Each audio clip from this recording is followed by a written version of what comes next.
CM Gehlot का master stroke, Vidhan Parishad के गठन का फैसला। कैबिनेट में विधान परिषद के गठन के लिए केंद्र को राय भेजने का प्रस्ताव पारित।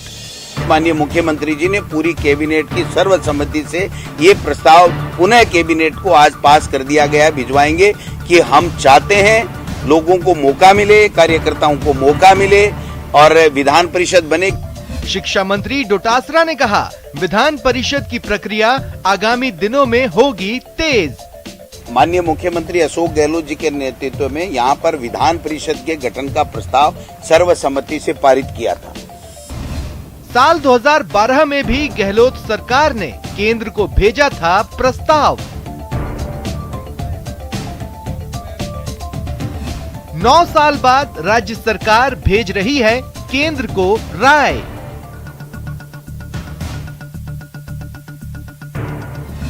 दो 2012 के प्रस्ताव पर स्टैंडिंग कमेटी ने राज्य सरकार से मांगी थी राय। 2008 में वसुंधरा सरकार ने भी केंद्र को भेजा था प्रस्ताव।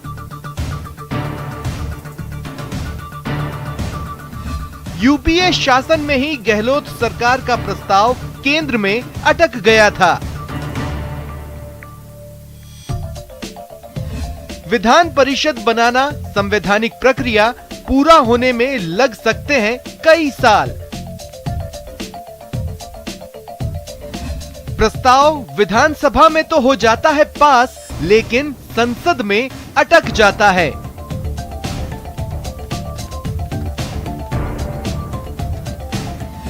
अब केंद्र की एनडीए सरकार में प्रस्ताव कैसे होगा पास? अभी विधान परिषद की चर्चा छेड़ने के पीछे क्या है मकसद?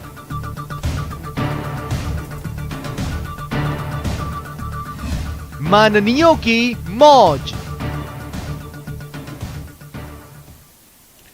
नमस्कार, बहुत स्वागत है आपका। प्राइम डिबेट देख रहे हैं आप, आपके साथ में जेपी शर्मा। तो कैबिनेट के विधान परिषद के गठन को लेकर केंद्रीय विधि मंत्रालय की स्टैंडिंग कमेटी द्वारा 9 साल पहले मांगी गई राय भेजने के फैसले पर बहस छिड़ी हुई है। सवाल उठाए जा रहे हैं कि क्या वाकई विधान परिषद की ज़रूरत है। हाँ कहने वाले तर्क देते हैं कि उच्च सदन के गठन के बिना उन लोगों की प्रतिभा का लाभ नहीं उठाया जा सकता जो चुनकर तो नहीं आ सकते, लेकिन जिनका सरकार में या सदन में होना आमजन के लिए हितकर हो सकता है।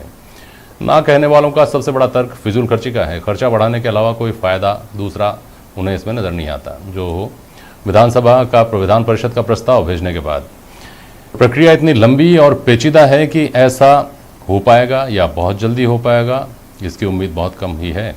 देश के 6 राज्यों में विधान परिषद अस्तित्व में है और इसे लेकर सब जगह के अलग अलग अनुभव हैं। आज इस पर बात करेंगे कि राजस्थान को इस श्रेणी का 7वां राज्य होना चाहिए तो क्यों, और नहीं होना चाहिए तो क्यों। इन सवालों के जरिए बात होगी कि विधान परिषद की कितनी ज़रूरत है।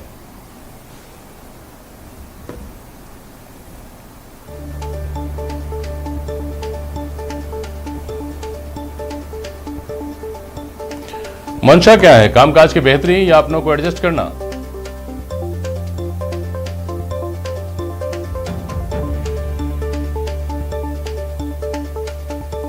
और जब खुद भी प्रस्ताव भेज चुकी है तो अब भाजपा को ऐतराज क्यों?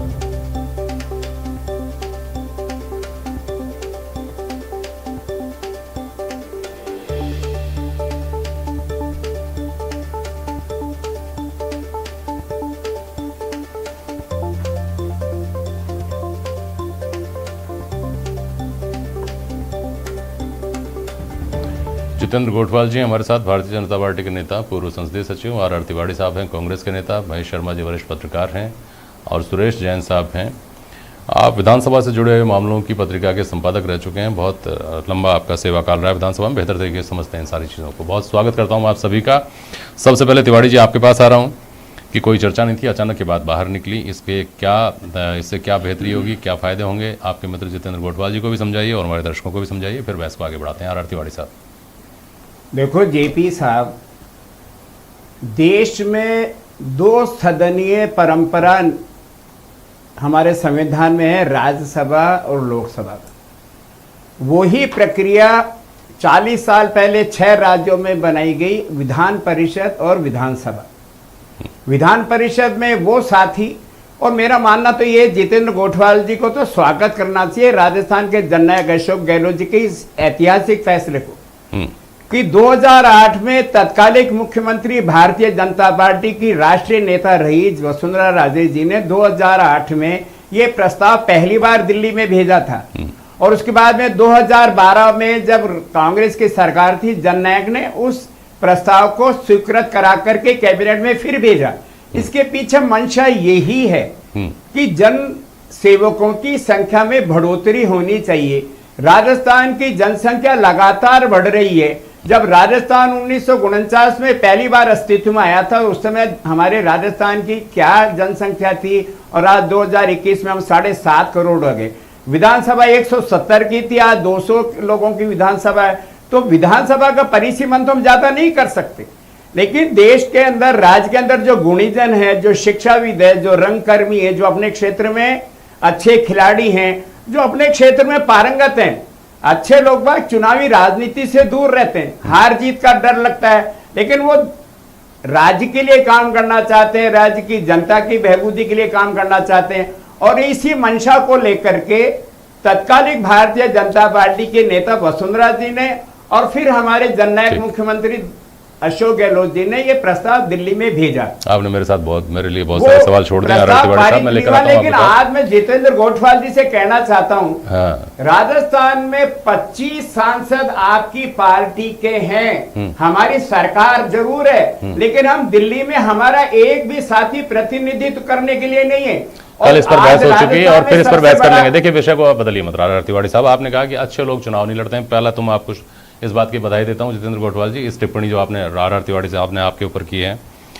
और अब आप इसकी बात पर, इस वक्तव्य पर कोई जवाब देना चाहते हैं? पहले बोल लीजिए, फिर मैं सवाल करूंगा आपसे जल्दी। देखिए, इन्होंने ये बात स्वीकार कर ली कि अच्छे लोग चुनाव नहीं लड़ते हैं, तो इस समय ये मान लेना चाहिए कि कांग्रेस की सरकार में जितने जनप्रतिनिधि चुन के आए हैं, इंक्लूडिंग अशोक गहलोत, वो अच्छे नहीं है। नहीं, ऐसा थोड़ी। उन्होंने सिर्फ कांग्रेस के बारे में कहा। तिवारी जी ने जो पहली बात प्रारंभ करी, सबके बारे में बोला है साहब। चलिए, दूसरा वर्तमान जो परिस्थिति है उसके अंदर 2012 में जब गहलोत जी ने प्रस्ताव भेजा, 13 में उसकी क्वेरी आई जी। 2.5 साल सरकार के निकलने के बाद जब मंत्रिमंडल विस्तार की बात होती है, कोरोना काल के समय राज्य सरकार के प्रत्येक व्यक्ति के ऊपर करोड़ों रुपए का कर्ज है, बिजली की दरें बढ़ रही हैं, लगातार लोगों के ऊपर लगातार राज्य सरकार का विषय की बात कर रहे हैं। राज्य सरकार के विषय, मैंने आपकी बात सुनी, अगर आप मेरी बात सुनते हैं तो मैं बोलिए। राज्य सरकार के ऊपर विधान परिषद लागू करते ही पर ईयर कम से कम 800 करोड़ रुपए का खर्चा बढ़ता है। ये 800 करोड़ रुपए अगर किसानों को रिलैक्सेशन देने का काम करते तो मुझे लगता हमें भी उसका अभिनंदन करने में और स्वागत करने में आनंद आता। कोरोना जैसी वैश्विक महामारी के चलते आज लोगों तक माननीय प्रधानमंत्री जी ने अगर गेहूं की देने की योजना नहीं बनाई होती तो लोगों के घर में चूल्हा नहीं जलता, ऐसे हालात बन गए थे। ऐसे स्थिति के अंदर राज्य सरकार को यह चिंता करनी चाहिए थी कि राज्य के ऊपर लगाए हुए टैक्स, जो पेट्रोल की बात कर रहे हैं, सबसे ज्यादा अगर वेट कहीं लिया जाता है डीजल पेट्रोल पे तो राजस्थान में लिया जाता है, उसे कम करने का काम करना चाहिए था। जो किसानों के लोन माफ करने की बात कही थी वो कम करने का काम करना चाहिए था। 6 साल विधान परिषद का कार्यकाल होता है, 6 साल के अंदर कम से कम 6000 करोड़ रुपए का जो खर्च विधान परिषद के ऊपर जो खर्च होगा, अगर वो 6,000 करोड़ रुपए इस जनता को रिलैक्सेशन देने में काम आता तो मुझे लगता है कि उसका बहुत अच्छा लाभ मिलता। अगर देश को आर्थिक परिस्थितियों से चलाएंगे तो मैं कहना चाहता हूं, माननीय आप लोकसभा के अध्यक्ष राजस्थान से सांसद है, उनसे कह दो राज्यसभा को भंग कर दे। हजारों लाखों करोड़ का खर्चा राज्यसभा के सदस्यों पर भी होता है। 1 मिनट सुनिए, आप कौन सी विशेषज्ञ खुद इस बात को मान रहे हैं कि विधान परिषद लागू करने का मतलब है कि राजस्थान के अंदर सफेद हाथी बांधना। सफेद हाथी का मतलब है कि ना उठाने वाला खर्चा ये सरकार करने के लिए तैयार बैठी है, क्योंकि जब भी ऐसे हालात बनते हैं कि राजस्थान के मंत्रिमंडल के विस्तार की बात होती है अरे तो अशोक गहलोत जी मंत्रिमंडल के विस्तार की नए से क्या नया संबंध है? पेच उसके अंदर डाल के खड़ा कर देते हैं, 2008 उसके अंदर घोड़ा लगाने का काम करते हैं। एक मिनट सुनिए, आप सुनिए अब एक मिनट सुनिए आप दोनों प्लीज सुनिए जितेंद्र गोठवाल साहब अब सुनिए। ठीक है, मैं उसके ऊपर भी आता हूँ। अरे मैं उसके आता हूँ, मैं उसके ऊपर भी आता हूँ, लेकिन पहले मुझे बता दीजिए कि राजस्थान में आपकी आयु में और मेरी आयु में हमने कभी ये सुना हो कि साहब राजकोषीय घाटा है वो इतना बढ़ गया है कि चारों तरफ आनंद ही आनंद है, बाहर ही बाहर है, हरियाली हरियाली है। शुरू से सुनते हैं ना, घाटा ही घाटा है, राजकोषीय घाटा, राजकोषीय घाटा, राजकोषीय घाटा, परेशानियां चारों तरफ, बड़े बड़ी चुनौतियां। तो 2008 में क्या बहुत बढ़िया स्थितियां थी जब आपने ये प्रस्ताव भेजा था? तब चिंता नहीं की इस बात की कि इतना बड़ा भार पड़ने वाला है खजाने के ऊपर? जी शर्मा जी, जब हमने प्रस्ताव भेजा उस समय जब केंद्र से इसका रिप्लाई आया कि 40 साल पहले थे, मतलब अब से 40 साल पहले तक किसी भी प्रांत के अंदर विधान परिषद को लागू नहीं किया गया। उसका कारण यह रहा कि केंद्र ने देखा कि इतना खर्चा राज्य सरकारों के ऊपर डाल दिया जाएगा तो मुझे लगता है कि बड़ी विचित्र परिस्थितियां बन जाएगी। राज्य सरकार अर्निंग पे ध्यान ना देकर, राज्य सरकार जनता के हित पे ध्यान ना देकर अपने लोगों को एडजस्ट करने की सोच रही है। खाली मुख्यमंत्री जी इसमें अब देखिए तथ्यों पे बात करिए ना। आंध्र प्रदेश में विधान परिषद हुआ करता था जिसे भंग कर दिया गया, 1989 में ही वापस वहां शुरुआत हुई। आप कह रहे हैं 40 साल, 2009 में जवाब आ गया। वो उससे 20 साल पहले की घटना है। आप बता रहे हैं 40 साल से कहीं नहीं हुआ था। 40 साल पहले से नहीं कहीं विधान परिषद लागू हुई नहीं। मैं बता रहा हूँ ना आपको, 1989 में आंध्र प्रदेश में 1989 में हुआ है, उसको वापस चालू किया। हाँ, वापस चालू किया।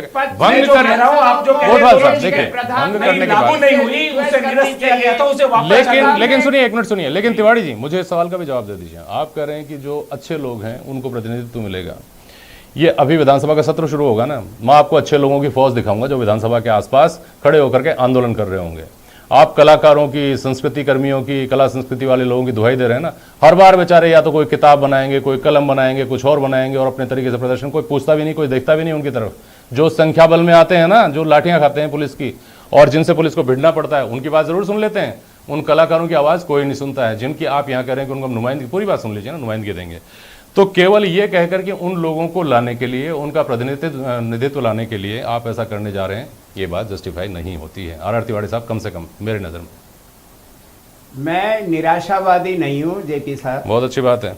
मैं आशावादी हूँ। जननायक ने अगर प्रस्ताव भेजा है तो जनता, भारतीय जनता पार्टी के प्रतिनिधि भी तो चुन करके जाएंगे। केवल कांग्रेस का सदन थोड़े ना बनेगा। इस देश में राजनीति करने वाले दल अपने अपने प्रतिनिधि को भेजने की कोशिश करेंगे, तो जनता का प्रतिनिधि ज्यादा। अरे ये तो तिवाड़ी साहब, मैं भी नहीं कह रहा कि मत बनाइए विधान परिषद, और जितेंद्र गोठवाल भी नहीं चाहते कि विधान परिषद ना बने। ये कहते हैं कि आप अपीज करने के लिए बना रहे हैं। आप जो तात्कालिक राहत आपको इससे हासिल करनी है उसके लिए कर रहे हैं। लेकिन क्या तात्कालिक राहत मिलती है? एक मिनट देखिए, आप बहस में मैं सुरेश जैन साहब को जोड़ता हूं। क्या तात्कालिक राहत मिलती है इस नजरिए से जैन साहब कि मंत्रिमंडल का विस्तार करना है और मंत्रिमंडल विस्तार के लिए तत्काल विधान परिषद बना दो, और विधान परिषद से चूंकि संख्या बढ़ जाएगी तो लोगों को एडजस्ट किया जा सकेगा। मुझे जहां तक पता है जो निम्न सदन होता है उसका 15% बनाया जा सकता है अधिकतम। तो उच्च सदन में आप कितने ही आदमी बिठा लो, उससे क्या फर्क पड़ जाएगा। हाँ, राजनीतिक नियुक्तियों की बात जरूर बैलेंस हो सकती है कि आप वो जो नए 66 आदमी बढ़ेंगे, 200 की विधानसभा है तो 1/3 66 हो गए। 66 लोग अगर बढ़ते हैं तो उन 66 लोगों में वो भी तरह तरह के लोग चुन करके आएंगे। वहां भी संभव नहीं है कि आप अपने ही लोगों को एडजस्ट कर दें। लेकिन फिर भी चलिए ठीक है, कुछ लोगों को आप वहां एडजस्ट करवा देंगे। कितनी दूर की कौड़ी है। क्या ये बात जस्टिफाई होती है कि मंत्रिमंडल को एडजस्ट कर देने के लिए ये आरोप जस्टिफाई होता है क्या सुरेश जैन साहब, कि इसलिए ये कवायद शुरू कर दी गई है? हाँ, ये आपकी बात से मैं सहमत हूँ। जब जरूरत होती है, चाहे बीजेपी की सरकार हो चाहे कांग्रेस की सरकार हो, जब उन्हें लगता है कि विधान परिषद आने से उनके ऊपर, मुख्यमंत्री के ऊपर और अन्य पर जो दबाव है मंत्रियों को बनाने का। सुरेश जैन साहब की आवाज का वॉल्यूम बढ़ाइए प्लीज। हेलो जी बोलें सर। चाहे बीजेपी की सरकार हो चाहे कांग्रेस की सरकार हो, जब उन्हें लगता है कि विधान परिषद बनाने से वे अपने लोगों को एडजस्ट कर पाएंगे और तात्कालिक हल निकल जाएगा समस्या का, तभी विधान सब परिषद का जिन्न बोतल में से बाहर आ जाता है और जैसे ही वो समस्या हल होती है वो वापस बोतल में बंद हो जाता है। वैसे मैं आपको बताऊं कि जिस उद्देश्य से राज्यसभा या विधान परिषदों का गठन किया गया था, वो आप प्रैक्टिकली देखेंगे तो कभी भी वो उद्देश्य पूरा नहीं हुआ। जिस स्तर के लोग वहाँ जाने चाहिए थे, जिस स्तर की बहस होनी चाहिए थी, विधान परिषद और राज्यसभा में भी हम लगातार देख रहे हैं कि वही हंगामा खेज दृश्य हमें नजर आते हैं जो लोकसभा और विधानसभा में होते हैं। जबकि उम्मीद यह की गई थी संविधान निर्माताओं के द्वारा कि वो राज्यसभा में बहुत साइंटिफिक तरीके से, बहुत बुद्धिमत्ता के साथ और बिल्कुल बिना किसी शोरगुल हंगामे से बहस होगी और वो विधान परिषद, विधानसभा या राज्यसभा, लोकसभा को इस मामले में मदद करेगी। लेकिन प्रैक्टिकली ऐसा नहीं हो पा रहा है। मेरा व्यक्तिगत मानना यह है कि यदि सभी राजनीतिक पार्टियों को ये लगता है कि 15% की जो लिमिट है मंत्री बनाने की, वो आज के युग में जब आकांक्षाएं बढ़ गई है, जब हर व्यक्ति किसी न किसी पद को चाहता है, तो इसका आसान तरीका ये है कि बजाय विधान परिषद बनाने के लोकसभा से, संसद से कानून पास करा लें, 15% को ही बढ़वा के 20% करा लें, तो बहुत सारा खर्चा सरकारों का बच जाएगा। ठीक है। और ये जो बैकडोर एंट्री का तरीका है वो बंद हो जाएगा। ठीक है सर, वापस आऊंगा आपके पास। आर तिवारी कुछ कहना है, बहुत संक्षेप में बोलिएगा। मैं सुरेश जैन साहब की बात से असहमति व्यक्त करता हूँ। ठीक है। सुरेश जैन साहब तो विधानसभा के मर्मज्ञ हैं। मैं कहना चाहता हूँ राजस्थान में पहली बार 2 नगर निगम बने, जयपुर में, कोटा में, जोधपुर में। उस समय भी भारतीय जनता पार्टी वाले विरोध कर रहे थे। हमारा उद्देश्य कि जनता का प्रतिनिधित्व बढ़ना चाहिए विधान परिषद में, विधानसभा में। बात पहुंच गई। मोदी आप लोगों ने बनाने का काम किया अपने लोगों को एडजस्ट करने के लिए। आज में विकास रुक गया, इसमें बड़े शहरों का महेश शर्मा जी बनाए वहां का विकास रुक गया। अब एक सवाल का जवाब दे दीजिए। सुनिए आर तिवारी जी, अरे आर तिवारी जी सुनिए ना, मेरे सवाल का जवाब दे दीजिए। भाई अगर इतनी अच्छाइयाँ हैं, इतनी अच्छी बातें हैं, इतनी जरूरत है, तो क्या आदमी कहते हैं कि अपनी गलती से ही सीखता है? जरूरी है कि अपनी गलती से ही सीखे, दूसरों की गलती से नहीं सीख सकता क्या? आंध्र प्रदेश में आपको पता है साल भर पहले ही आंध्र प्रदेश विधानसभा ने विधान परिषद के विघटन की एक बार फिर से सिफारिश की है। एक बार करा चुके, फिर बना चुके, फिर अब वापस विघटन की सिफारिश की है। जहां विधान परिषद है वहां विधान परिषद कौन सा सबसे बड़ा उद्देश्य पूरा कर रही है, ये समझ से बाहर की बात है ना। इसको जस्टिफाई कर दीजिए, समझ में आ जाएगा। सुनिए, अब एक मिनट सुनिए महेश शर्मा जी। ठीक है, सवाल 1 लाख हो सकते हैं, विधान परिषद नहीं होनी चाहिए, विधान परिषद के साथ ये अनुभव खराब है, ये खराब है, खर्चा बढ़ता है, ये है, वो है। मुझे एक बात बताइए महेश शर्मा जी कि अभी जो राज्यसभा है प्रदेश की, उसमें और किसी प्रदेश की विधान परिषद में या संभावित विधान परिषद में, दोनों के उद्देश्यों में, कार्यकलाप में, खर्चे में और खर्चे के जस्टिफिकेशन में क्या फर्क है? राज्यसभा क्यों होनी चाहिए? राज्यसभा के जो हमारे सदस्य हैं और जो वहाँ बैठते हैं, उनके ऊपर हम खर्च करते हैं, वो विधान परिषद के या संभावित विधान परिषद का जो स्ट्रक्चर है उससे किस तरह से अलग है? क्यों नहीं राज्यसभा भी खत्म कर दी जानी चाहिए अगर ये सवाल उठता है तो? महेश शर्मा जी देखिए, मेरा अलग से इसमें मत ये है कि जब हम विकास की बात करते हैं, चाहे वो कांग्रेस करे चाहे भाजपा करती है, जब विकास के लिए जो जरूरी है और एक्सपर्ट विशेषज्ञों की आवश्यकता होती है, अगर विशेषज्ञों को अगर ये चुनाव दो पार्टियां जो है उनको चुन करके भेजती है तो ये देश के लिए सार्थक एक पहल होगी। लेकिन होता ऐसा नहीं है। इसको राजनीतिक मकसदों से हासिल करने के लिए ये इस तरह के प्रस्ताव आते हैं और वो ऐन वक्त पर मतलब पारित होते हैं। ये पारित करवा दिए जाते हैं, लेकिन उसको अमली जामा नहीं पहनाया जा सकता जाता। कारण ये है कि अब जैसे राजस्थान की 2 बार ये प्रस्ताव पारित हुए, लेकिन वहां पर भी दूसरे विपक्षी केंद्र में विपक्ष की सरकार है और यहाँ पे मतलब क्या कहते हैं ये कांग्रेस की सरकार है। ऐसी सूरत में ये मामला अटक जाता है। आप एक अब उदाहरण लीजिए, विधानसभा हमारी जो बनी हुई है, जो वर्तमान में उसकी बिल्डिंग में ले लीजिए, वहां पे 7 मंजिला इमारत बनी हुई है और उसमें विधान परिषद के लिए अलग से मतलब क्या कहते हैं पूरी व्यवस्था किया हुआ है, उसका इंफ्रास्ट्रक्चर तैयार किया हुआ है, लेकिन वो बेकार मतलब उतना जिसमें 6 अरब राज्य का खर्च हुआ, लेकिन उसका यूटिलाइजेशन आज यूं नहीं है। तो एक तो ये आवश्यकता राजस्थान के लिए इसलिए भी है क्योंकि एक तो ये सबसे बड़ा प्रदेश है पूरे देश में, और दूसरा ये है कि हमारे यहाँ पे चूंकि कई समस्याएं हैं विस्तृत प्रदेश होने की वजह से, तो उसके लिए एक विशेषज्ञों की बहुत जरूरत है और विशेषज्ञ अगर इसमें चुने जाए और उनके हिसाब से विकास को गति दिया जाए। समय मेरे पास कम है, लेकिन ये बात आपने बहुत महत्वपूर्ण पॉइंट है आपका कि कोई भी विधायक सिर्फ अपने इलाके की बात करता है। अगर विधायक की जगह किसी तबके को रिप्रेजेंट करने वाला आदमी विधानसभा में बैठेगा तो उस पूरे तबके की बात करेगा जो पूरे प्रदेश में फैला हुआ है। जितेंद्र गोठवाल कुछ कहना चाह रहे हैं? अब आर तिवारी साहब समय खत्म हो गया। गोठवाल जी बहुत संक्षेप में बोलिएगा, बहुत संक्षेप में। मैं इसमें एक छोटी सी बात कहना चाहता हूं। वर्तमान जो प्रदेश की परिस्थितियां हैं, ये सफूका गहलोत साहब तभी क्यों छोड़ते हैं जब मंत्रिमंडल के विस्तार की बात होती है। जब हालात राजस्थान के अंदर ऐसे बने हो, जब राजस्थान की जनता त्राही कर रही हो, उनको दवाइयां। एक सवाल सुनिए, आप मेहरबानी करके सुनिए। अरे सुनिए, अब एक तिवाड़ी जी सुनिए, गोठवाल साहब सुनिए, सुरेश जैन साहब आपको मेरी आवाज सुनाई दे रही होगी। इस बहस से एक महत्वपूर्ण बात यह है, अरे सुनिए ना, आप दोनों कमाल कर रहे हैं। सुनिए तिवाड़ी जी प्लीज, गोठवाल जी सुनिए, सुरेश जैन साहब, ये चूंकि एक स्थायी सदन होता है, हर 2 साल में चुनाव होंगे, परिस्थितियां, राजनीतिक परिस्थितियां बदलती रहती हैं। जो स्थिति राज्यसभा की है वो स्थिति विधान परिषद की देर सवेर होती है। अलग अलग पार्टियों का बहुमत अल्पमत वहां होता है। कम से कम चेक एंड बैलेंस के लिए क्या ये महत्वपूर्ण है? क्या दूसरे राज्यों का अनुभव ये रहा है? क्योंकि राज्यसभा तो चेक एंड बैलेंस का एक बहुत बेहतर विंडो है, ये हम सब जानते हैं। बहुत सारे फैसले जो लोकप्रिय नहीं होते वो राज्यसभा में जाकर अटक जाते हैं, किसी एक सरकार की बात नहीं हो रही। क्या राज्यों में भी विधानसभाओं के साथ साथ विधान परिषद की इस तरह से चेक एंड बैलेंस में एक महत्वपूर्ण टूल की भूमिका रही है क्या, सुरेश जैन साहब? यदि आप अन्य विधानसभाओं में जहां पर विधान परिषदें हैं वहां देखेंगे तो आपको ये अनुभव बिल्कुल भी नजर नहीं आएगा। वहां पर चेक एंड बैलेंस की कोई स्थिति पिछले वर्षों में कभी नजर आई हो, 10, 20, 25, 30 साल में, तो ऐसा आपको दिखेगा नहीं। अधिकतर जगह पर ये बैकडोर एंट्री का माध्यम बने हैं, प्रथमतः तो।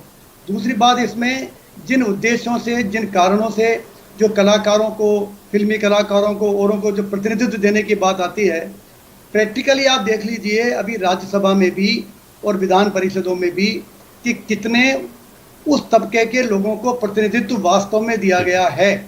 और दिया गया है तो उन्होंने जो लेकिन इस बहस सबके करी है, बावजूद जिनके मन उस में बहस में क्या विधान उन्होंने परिषद के उस प्रस्ताव के संपूर्ण बातों की आवाज को उठाया है क्या? लड्डू फूट रहे हैं, उन सबको बहुत बहुत बधाई, शुभकामनाएं। सिर्फ अपने बहुत शुक्रिया आप चेहरों सभी का का आज करने प्राइम की डिबेट में बात शामिल की होने है, के लिए। आज कुछ के लिए नहीं। बस इतना ही, नमस्कार।